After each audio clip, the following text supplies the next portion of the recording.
you seen in a while. And I wonder if you would take advantage of the vacay your way to go see them because it's been, pandemic. Rob and Liz, his morning crew on his radio. And since things have opened up a little bit more, now you have an opportunity to take a vacay your way, and you win it from his radio and our business ministry partner, Faith Wireless. Yeah, Columbus, Ohio. That's where I'd go. I have an uncle there I haven't seen in probably a decade and a half. There's things to do in Columbus. Oh, there's tons. Cedar Point, which is an amusement park. Well, that's up in the coast. Well, still. That's quite the drive. Okay, we've been before, and it's so much fun. But anyway, seeing my uncle, I would love to. So that's my vacay your way if I'm going to see somebody. Where would yours be? Where would your location be? Where to go and find people? Yeah, for me? like You're asking me? Yes. I don't have anybody, so that's okay. Like the I have my in-laws? direct family, and that's it. Okay, well, so you The go in-laws across- come to us. We're fine. Fly them in. There you go. Wow. Well, great way to spend my vacay your way money. Yeah. Come on. What about you? How would you spend it? What would the vacation be for you? Because you could win it at his radio Share-a-thon. We're going to do Share-a-thon 2 weeks away. It's just less than 2 weeks now because we're just 2 weeks in a day. Or never mind. I'm bad with math. It's horrible with math. But here's the thing. You could win it because you're getting involved with Share-a-thon and helping to raise the operational budget for this listener-supported radio station. And it's so easy. You just text the word vacay to 800-447-7234. Tap on the My HISRadio app or just go online, hisradio.com. Rob and Liz. His morning crew. Black Friday is a little less than 2 months away, and I'm so excited about it. The tradition, getting the family together to go do the thing. But Amazon said you can go ahead and start shopping with us now. They have put Black Friday, they're calling them Black Friday deals, online already. It started earlier this week. One thing you'll learn about Liz, she's, not all into the whole shop for Black Friday online. She likes the hunt in the morning. I do. I like to be in my pajamas, even though I do shop online from time to time.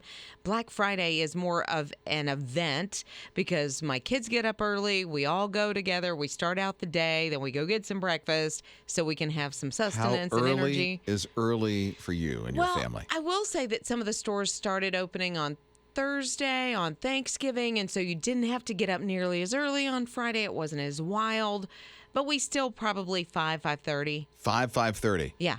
Ninja says she does that too. But what time did your family get up, Ninja, to do that? Probably about 6. Okay. Wow, later. A Yeah, little we bit don't later. do early mornings. See, my wife Yeah. used to do that with our oldest, and they would go out like at 4:30 in the morning to get in the line of these crazy places. Right, but that's when you had to. But now so many stores are putting the best deals online. So it's actually easier to go online and get those things than stand out in the cold I or have the a more rain. important question. Where's the breakfast? Where do you do it? It depends. We usually find like a little local spot that we all like to go to and do it that way rather than a big chain. Ninja? We go to like a local breakfast spot. Yeah. See? Is it like Waffle House? I mean, what? No, that's a chain, like an Eggs Up Grill or, something like that. Eggs Up Grill is a ano- chain. Well, but They're it's everywhere. more, not quite like. Yeah, they are. They're in Florida. I saw one Are in they? Florida. Yeah. And I My thought it son was brought me there local. in Florida. They're local and everywhere. I didn't know that. Yeah. So, not that Jake it sleeps in, matters. right, Jake? You sleep in. Jake's one of our producers. Yeah. Yeah. Same here. Yeah. Really? Oh, yeah. Black Friday, you sleep in. Rob and Liz. His morning crew. Okay, so they had a couple of choices. Either go to the water park, go on a hike. They made a really good choice. His morning crew with Rob and Liz, his radio. I don't know what you would choose, water park or go on a hike, but this one couple, Noreen and Michael, they said, let's go on a hike. We're very close to the Crater of Diamond State Park. Here's one thing. They had a goal. They're visiting all of the American national parks. Oh, cool. So they're traveling around doing all that. And so they get up, have their breakfast at a local joint, like Eggs Up Grill or something like that. And Noreen and her husband decide, let's do the hike. Let's see, because in Crater of Diamond State Park, they say you can find diamonds just laying around. Just laying around. Just laying around. Sure enough, 40 minutes into their walk, just right there on the ground, she finds a 4.38 carat yellow diamond, which they say is the largest that they found in the park this year so far. I wonder what that's worth. I'm not really good on Billions of dollars. You know what? It's almost 5 carats. You may not be that far. Yeah. Depending on the cut clarity, all that good stuff. Listen that to they her. give I don't know a diamonds. thing about this. And she's getting the cuts and clarities. Well, I mean, there's different grades for different diamonds, and so the higher the grade or class, whatever they call it, the more expensive it is. Okay. And I don't know that much about. Do they call them canary diamonds? The yellow diamonds? You're asking me? I'm thinking. She's asking out me. Loud. But wow, 40 I think minutes. they call them parrots. I don't know about that. 40 minutes into a hike and you find an There almost it is. 5 carat diamond. Wow. Rob and Liz. His morning crew. We're hearing from Mark today. What's up, Mark? Hi, my name is Mark, and I've been a donor for a year now. I'm very excited that I am a donor. I've listened to your station, and it means so much to me. I, too, have lost a son about 15 years ago, and I hear the different people sharing about losing a child, and he was the love of my life, and it's really, really hard. And every time I hear one of the stories, I get choked up. But I'm thankful I am that I pledged to this station. You cannot have a ministry better than this. For as little as the $40 or whatever it is I give a month, and I think about the opportunities of the people that I've been able to reach, I could not do that. Please, please pledge anything. This is a phenomenal ministry. If you're holding back or you're thinking about it, do it. Please. They need the money. We got to keep this going. Wow, Mark, thank you so much. So grateful that you give and you're so passionate that others join you in doing that. See, people like Mark and you, when you support his radio, you literally are sharing the hope of Jesus with others. You're making a huge difference. And we have a share-a-thon coming up in about 2 weeks now. Right, exactly. And you don't have to wait until that very first day, which is October 19th, because I know that sometimes you push things aside and you're like, I'll get to it, and then you forget. So while you're thinking about it right now, you can go ahead and text the word GIVE to 800-447-7234. Go to hisradio.com or just tap on the My His Radio app. You'll make a significant difference. We need a jump start for Share-a-thon that begins on October 19th. That's a Tuesday, by the way. And by the way, we're doing it in 4 days. Usually do it in 5. We're going to do it in 4 days with the Share-a-thon coming up. Thank you so much for your prayers and giving your gift of support today. Rob and Liz. His morning crew. I don't know if you're the kind of person or not that takes in the animals when they're hurt. Kittens, puppies, insects. I don't know. Anything. It's Rob and Liz, his morning crew on his radio. There's a lady in California. Her name is Dahlia, and she saw a monarch butterfly. I don't know that I've ever seen a monarch butterfly. I saw the movie. Yeah. Oh, you did? Okay. Huh? What? Which one? You don't know that one? No, Okay. I haven't. Ninja, do you know what movie I'm referencing? With a butterfly? Yeah, Monarch. Jake knows. What? Hunger Games. Do I? Oh, yeah. okay. Okay. But never mind. okay, Go on. okay. Move on. So the butterfly had part of its wing was missing, and Dahlia felt so bad. She said, okay, I'm going to take care of this little guy because he can't fly. So she started feeding him nectar while she's trying to figure out, what am I going to do to help this little guy? Ding, ding, ding, ding. She goes to the craft store. She buys a feather. And she uses, I don't think it was like crazy glue or anything like that, but some sort of adhesive to keep that feather on his little body. Worked like a charm. Really? He flew away. Like, she gave him a name and all this good stuff. She put it on TikTok, on her social media, to show just how well it worked.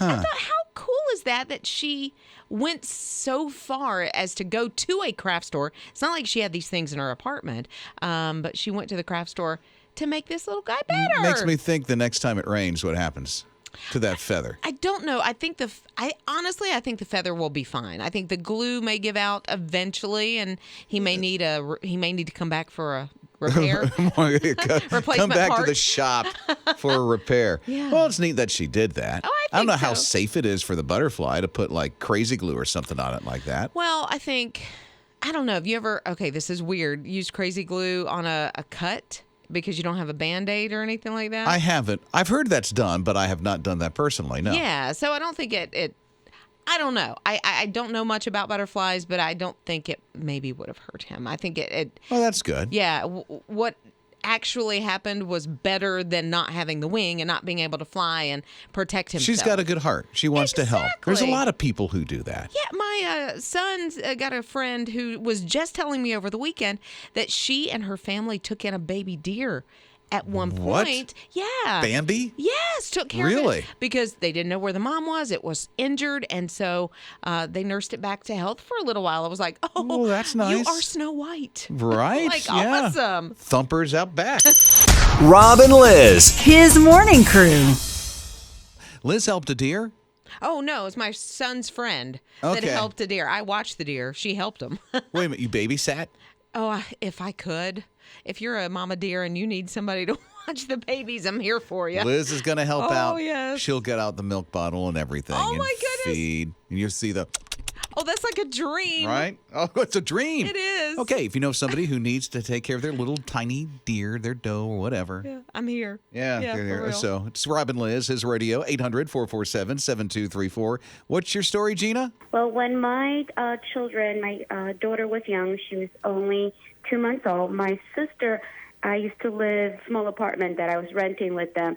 So my sister decided to go ahead and get some bunnies. It happened to be there was a male and a female, and they ended up having 8 babies. 7 survived, and everybody wanted to go see the babies. And what ended up happening was she passed away. We were left with 7 baby bunnies. So guess who ended up going ahead and taking care of the bunnies with a 2-month-old baby? It was myself. Oh, Wow. that must have been so nice. 7 baby bunnies? So nice.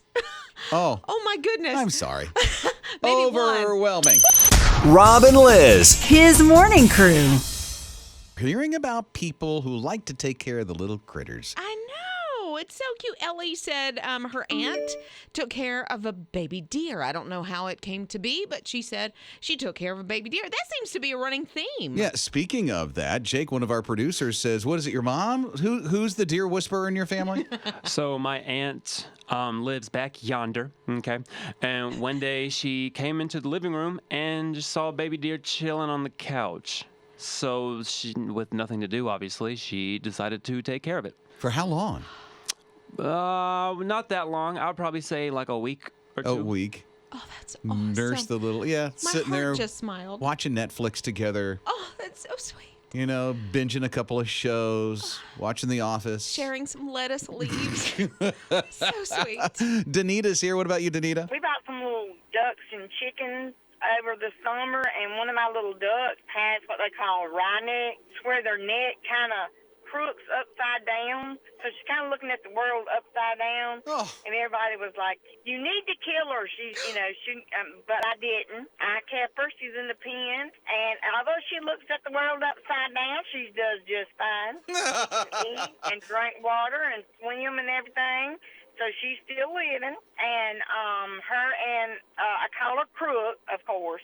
And her and her, I say brother, his name's Big Bird. He helps take care of her. Oh, that's so He sweet. keeps her safe. Even though she's seeing the world upside down, I think a lot of people are today, too. Yeah. All right. Sometimes the way the world is kind of might be better off if we all kind of looked upside down at the world. Rob and Liz. His morning crew. Yes, we know. We're getting the text from everywhere. There's some places that's off the air. Yes. And then there's some places where. Thank you, by the way, for letting us know. Yeah, because It's so grateful for that. we may not know that there's an issue unless you have let us Oh, know. that's So we how do I found out. appreciate it. Yeah, exactly. Brian said, but while I've got you, because he let us know about one of those technical issues, he said, while I've got you, though, let me be sure to tell you how much of a blessing his radio is to me each and every single day. So thank you so much for all the work. Oh, that that means do. a lot, Brian. By the way, our does. engineers are like working overdrive right now to Yeah. fix some of the technical difficulties that you may or may not be experiencing. I mean, you may not go, what technical difficulties? Yeah. You sound great. Or you're going, boy, you need some help. I'm going to go to the app. So get that. I think about the hope of Jesus that you have the opportunity to share with others, just like Brian. I mean, he's like, man, you guys mean a lot to me. And that's because of people like you. You're making this happen. We have a share-a-thon that's coming up here really soon. As you can see, even with technical difficulties, need a little bit of help with the finances around here because we're listener supported. And listen, you do bring hope to people just like this young lady. I just wanted to say thank you for your words today. I woke up today not feeling so good. You know, my job, I essentially help people work through their debt. And so I hear a lot of sad stories, and I take on a lot of people's sadness and stuff. And, you know, you just have those days where it's like, oh, it's starting to affect you. And so I woke up this morning not feeling so good. And the words that you've been ministering out over the airwaves today, I just wanted to say thank you, because honestly, I was not in a good place, but you really are helping today. So thank you. Oh, well, that means so much. Thank you. And I'm grateful for people like you that make this possible. I mean, literally, you give a gift of support, you're helping to share the hope of Jesus with others. Yeah, and it's very easy to do. You can text the word GIVE even right now. Text the word GIVE to 800-447-7234. Open that My His Radio app where you may be listening right now. You can give there or at hisradio.com. Your gift today is a jumpstart to Share-a-thon that starts on October 19th. Thank you so much for your gift. Rob and Liz. His morning crew. If this shows up on a Christmas wish list, I'm thinking no. His morning crew with Rob and Liz, his radio. What's wrong with a Nerf gun on a Christmas list? Oh, no, just a Nerf gun, I think, Yeah, is they're okay. nice. They're really nice. I mean, and they keep advancing. I mean, seriously. Mm-hmm. A Nerf gun that I had as a kid, totally different from these Nerf guns now. I mean, they're like automatic weapons with these darts that just go. And they hurt. Well, it depends on, you know, if you never aim at the face. Oh, never. Never No. aim at the face. Mm-mm. Things can happen to eyes and stuff like Yes. that. But if you get hit in the body with some of these little Nerf things, it doesn't hurt. Detrimental, yeah. Especially the further away you are. Right. But now there is a Nerf gun, and it's a humongous Nerf gun, and it shoots 50 miles an hour. This Why? Nerf gun. And it's about 200 pounds. Why? Yeah. It's like a bazooka. Yeah. And it's not really, now, this is not an official Nerf gun. Oh, okay. It's not the Nerf gun. We're not- And the thing is like, good night. It must be 6-7 feet long. Mm-hmm. It's really big. Like a battering ram. Really big. It is. And this thing, I mean, at 250 feet away, it can bust a coffee mug. It can crush a soda can. I mean, and a guy made it, and it's like, cool. So why? I wonder why. Like, what was the... Because they can. You know, that's to me, a very male thing to do. Yeah. Like, I'm just going to build it so I can destroy it because I can. See that pumpkin over there? Right? And Crush. women are over there, oh, let me put the... Watermelon, crush on it. Crush Oh, it. let's carve it. What? No, let's destroy. Decorate it. That's what they do. So, guy made it out of wood, painted it all up. He's shooting things with it, you know. It is kind of cool to watch. Well, it is. Yeah. Yeah, but just like, you know, never aim toward the face. Yeah. Rob and Liz. His morning crew. Coach Abernathy is an awesome coach. She's a softball coach, and it's at a middle school. This is a Daresville JV softball team. She really teaches these girls that winning isn't everything, because we learn a lot when we lose. And so they all have this great attitude. You know, it starts with the coaching and it trickles on down to the girls. So there was a game recently where the girls on this team, they had an opposing team. The pitcher of the team they were going to play against got really sick and had to sit out, and they didn't have a pitcher. So the pitcher for Daresville said, I can pitch for them. Now, how weird is that, right? I mean, if you're a coach, you're thinking, you're going to pitch against us? Like, what? Okay, go ahead. You can do this. She goes and pitches for the opposing team. You would think maybe she was just sort of lobbing it over the plate or whatever. No, she was bringing the heat. Oh, I bet. She was bringing the heat. And you would even think that maybe some of her own teammates would be like, what is she doing? And they said, no, that's just who Lily is. Lily is the pitcher who stepped up and said, I'll fill in, I'll pitch for the other team against my own team, because they just needed the help. That's not an uncommon thing like in rec ball. Right. When you're playing soccer. Right. And there's not enough people on the other team. Sure. Then you got to put some of your players over there to play. Yeah, but not usually in middle school and high school. I mean, it'd be like, the when you're keeping score. Right, Yeah. exactly. When it, not that it doesn't mean something in rec ball, but when you're actually keeping those scores to go to playoffs and that kind of thing, it's a big deal. But they said that both sides, both teams were cheering, no matter what was happening. That's great. That all the girls were coming together, and it was just a great day on the field. Rob and Liz. His morning crew. So you may know this dude that has 200 Guinness Book World Records. Oh, wow. 200. The That's all he guy is does. like addicted to getting this. I think he's doing it for a cause. Oh, okay, good. A Good, cause. So, good. I mean, there's awareness for a cause. I can't remember what the cause is, but his latest effort now is catching the most marshmallows in his mouth in 1 minute. Oh, catching them. Oh, Yeah. well, he didn't just put them in his cheeks and Oh, go on no. They're thrown at him. He's got to catch them as they're mid-flight. Are you good at that? I can catch anything in my mouth. Can you? Flies. Here's this Lysol can. Yeah. Lysol cans. Flies? Ugh. Flies. I had a bee one time I caught in my mouth when I was riding a bike. Yeah. Ouchie. Yeah, but this guy's at 58 in 1 minute. That's the record. That's Marshmallows, yeah. pretty good. I do okay if I'm trying to, pop nuts up or catch marshmallows or whatever. But Raisins, yeah. Raisins, popcorn, that kind of thing. But 58 in a minute, that's kicking it. The big question I had was, did he have to keep them in his mouth? No, he was holding a little bowl underneath them. So he catch it, spit it out. Next one comes. Next one yum. comes. Next one comes. So he catches, spit them out. Yeah. Oh, yum. And they're great on s'mores.